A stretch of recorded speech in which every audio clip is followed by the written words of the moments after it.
Go Gar, kain tayo Gar. Kwento-kwento saglit. Kain. Meron tayo ditong sabaw. Nilaga. May konting asim. Tas beans.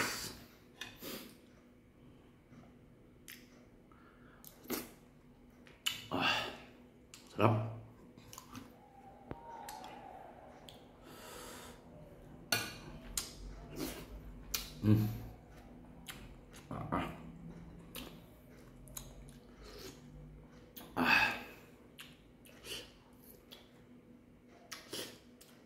Wala kasama, solo tayo palagi.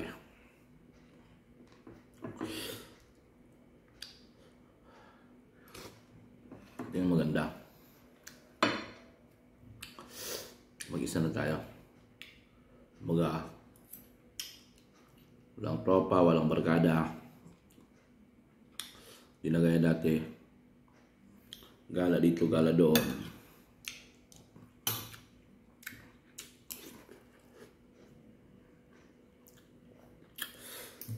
Init. Kung saan siya napunta. Ayun. Mabuti na rin to. After 4 years.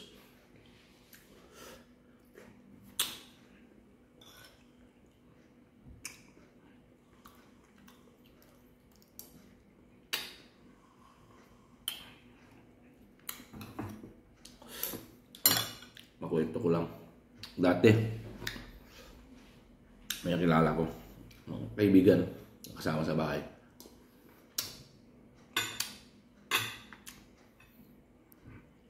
Ilocano.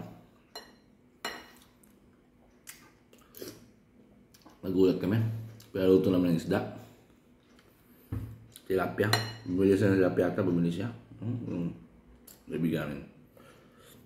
Pinaluto namin. Lutong patsam daw sabi niya. Pero masarap naman ng luto. Ayun na. Pinaksiw niya. Gulat kami. Buo pa yung isda. Pinaksiw. May kaliskis pa. May hasang pa. Ewan ko na lang. Kaya ewan ko ang lasa.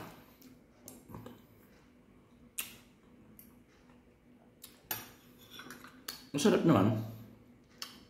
Kasi meron ka sa isda eh. Pero ewan ko anong luto yun. Hindi ko lang alam.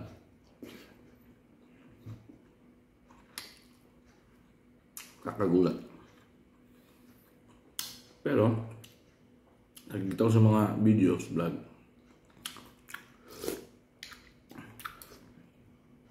may mga Ilocano pa rin palang nagluluto ng ganun. Buo yung saan niluluto. Bagong huli, hindi na nililinis. Kinukuha ng bituka, wala lahat. Buo niluluto, diretso na. Rekta na. May ganun pala. May masarap magluto yung tropa namin.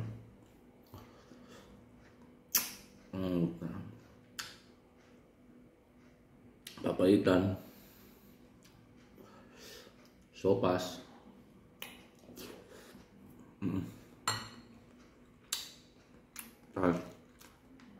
Pakbit ng first time ako katigim ng pakbit na ang sinahog is bagoong na isda. Kasi kami, sanay kami sa Bisaya. Tinasawag namin is bagoong alamang. Hindi ko alam sa iba. Yun, nagulat ako bagoong. Pwede pala yun, pero masarap. Sarap ng pakbit niya.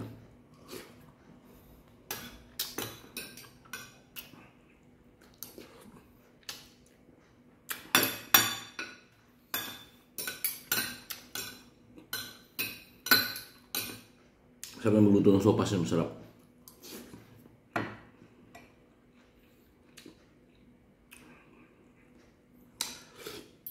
Pero okay na rin.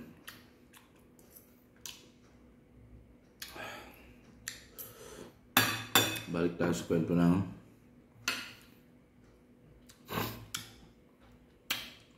let's say bagong buhay or move on. Kasi masanay tayo dito pagdating sa abroad, barkada dito, barkada doon, tropa dito, tropa doon, gala dito, gala doon. Ngayon, trabaho natin nasa bahay na, sa loob na ng bahay, live-in carer. Kami lang nagdalawa ng alaga ko, iwas lahat.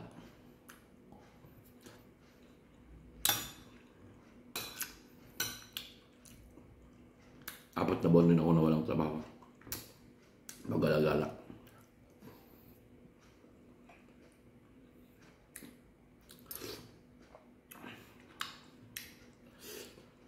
Sa lumating ang panahon na akala ko wala lang chance, may chance pa pala. Buti hanap ko ng abogado, nagsumiti ng appeal at saka declaration na gagawan pa ng paraan yung ID ko. Pero ang trabaho ko is carer, live-in care. Babalik ako sa pagka-live-in care. Kaya ngayon bumalik ako sa live-in care. Ganito.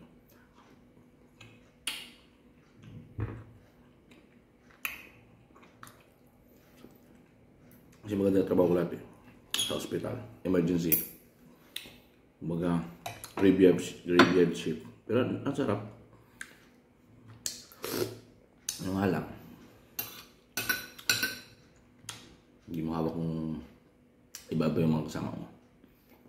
May nagsiskelos, Pilipino din, lalaki tayo, ay puro babae kasama ko. Usaway, tapos ay pagi kasi na Yossi. Normal naman talaga may Yossi break eh. Baga di lang nila magets.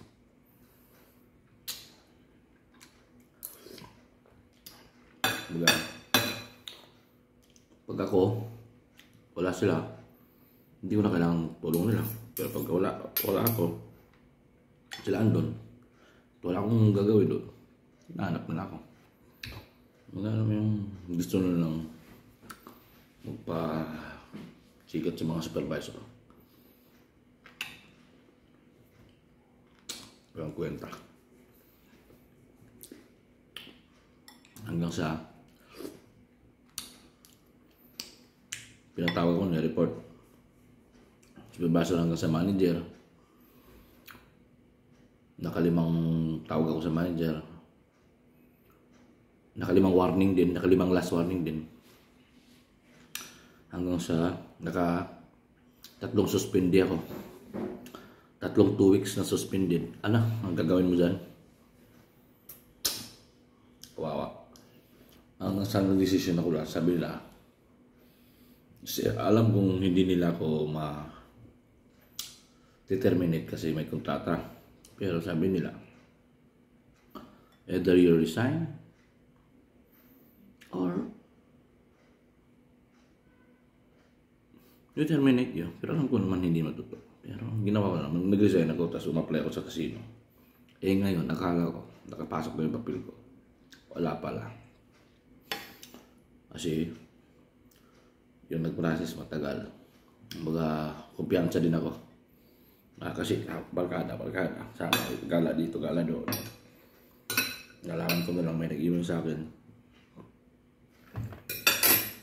na isa-prove yung papel ko kasi lumampas na ako sa 10 days na binigyan nilang tawag dito. Kumbaga, extension.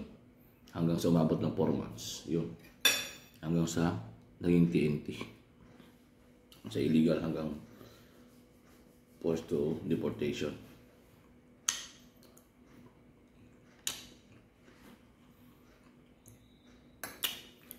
Mabuti lang talaga. Swerte pa. Kaya, huwag natin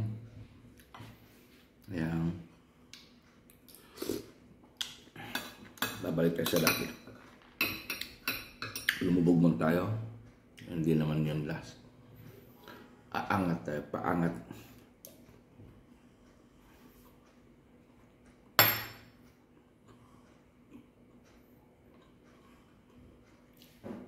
umabot sa punto na naipangyosi wala ka na pambili. Totoo, literal. Naipangyosi talagang wala.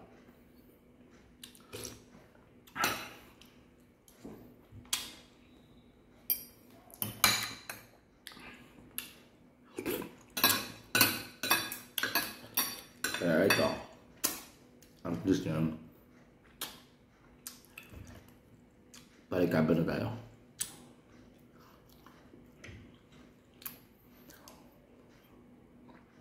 Maraming matimtasyon ng barkada. Mas maigit ang umiwas. Huwag kang magbigay ng contact communication. Hayaan mo. Ikaw mismo umiwas. Alam mo nandun sila, iwasan mo. Pag di mo iniwasan,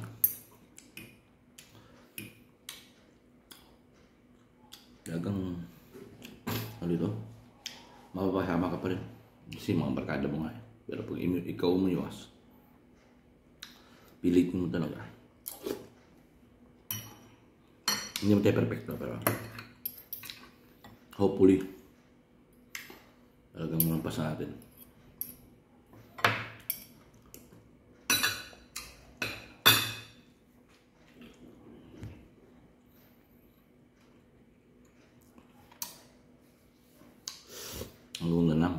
Hanggang doon na lang. Next time na naman. Kain tayo. Samahan ako.